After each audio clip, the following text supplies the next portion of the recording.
ഈ കുങ്കുമപ്പൂവിൽ തന്നെ 30-40 എപ്പിസോഡ് അഭിനയിക്കാൻ പോയിട്ട് അതെ 880 സംതിങ് അതെ എപ്പിസോഡ്സ് ചെയ്തു. അഭിനയിച്ചു. അത് ഭയങ്കര ഒരു ചരിത്രമല്ലേ അത്? അതെ അതെ കുറച്ച് എപ്പിസോഡ് മാത്രം ചെയ്യാന്നുള്ള പ്ലാൻ മാത്രമേ ഉണ്ടായിരുന്നുള്ളൂ. കാര്യം എല്ലാ മാസവും ദുബായിൽ നിന്ന് വന്ന് പോകാമെന്ന് പറഞ്ഞാൽ പ്രാക്ടിക്കൽ ആയിട്ടുള്ളൊരു കാര്യമല്ലായിരുന്നു.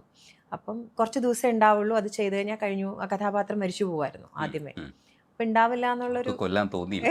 അത് എങ്ങനെയോ ഒരു ഭാഗ്യം, അവരുടെ ഭാഗ്യമാണോ അല്ല എൻ്റെ ഭാഗ്യം കൊണ്ടായിരിക്കാം അങ്ങനെ സംഭവിച്ചിട്ടുണ്ടാവുക. അപ്പം അങ്ങനെ ആ കഥാപാത്രം മുമ്പോട്ട് പോയിട്ടാണ് ജയന്തി ടീച്ചർ ഇങ്ങനെ ഇത്ര ജീവിച്ചത്.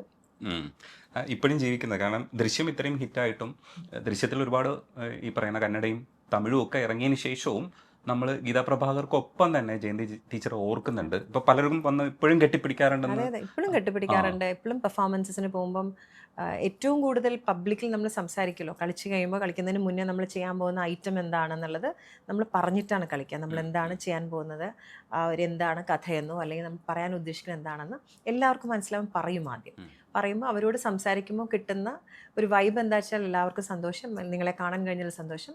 പ്രൊഫസർ ജയന്തിയായിട്ട് എന്നെ സ്നേഹിച്ചെന്ന് പറയുമ്പോഴേ ആൾക്കാരുടെ ഒരു സ്നേഹം, കയ്യടി. കാര്യം കുടുംബ പ്രേക്ഷകർക്ക് എപ്പോഴും ടെലിവിഷൻ എന്ന് പറയുന്നത് അതിൻ്റെ ഒരു പവർ നമുക്ക് അപ്പോഴാണ് മനസ്സിലാവുക. ജയന്തി ടീച്ചർ പോയിട്ട് ഇപ്പം എത്ര 10-15 വർഷമായി. എപ്പോഴും ടീച്ചറെ ഓർക്കുന്നു എന്ന് പറയുന്നത് പറയാൻ പറ്റാത്തൊരു സന്തോഷത്തിന് കാരണമാണ്. പക്ഷെ ഒരു ആ ഘട്ടത്തിൽ ചിലപ്പം നമ്മൾക്ക് മനസ്സിലായിട്ടുണ്ടാവില്ല ഈ ചരിത്രം ഇങ്ങനെയാണ് ഇത്ര വർഷം ഓർത്തിരിക്കുന്നൊന്നും ആലോചിച്ചില്ല. പക്ഷെ ജയന്തി ടീച്ചർ ഇഷ്ടമായിരുന്നു എന്ന്. ജയന്തി ടീച്ചർ ഭയങ്കര നെഗറ്റീവായിട്ടുള്ള ലേഡി ആയിരുന്നു, ഭയങ്കര അരോഗൻ്റ് ആയിട്ടുള്ള ലേഡി. അവരെയൊക്കെ ഇഷ്ടപ്പെടുക എന്നുള്ളത് നമുക്ക് പോലും ഇഷ്ടപ്പെടാൻ പറ്റില്ലായിരുന്നു. പക്ഷെ ആൾക്കാരുടെ ഒരു ഇഷ്ടമുണ്ടായിരുന്നു.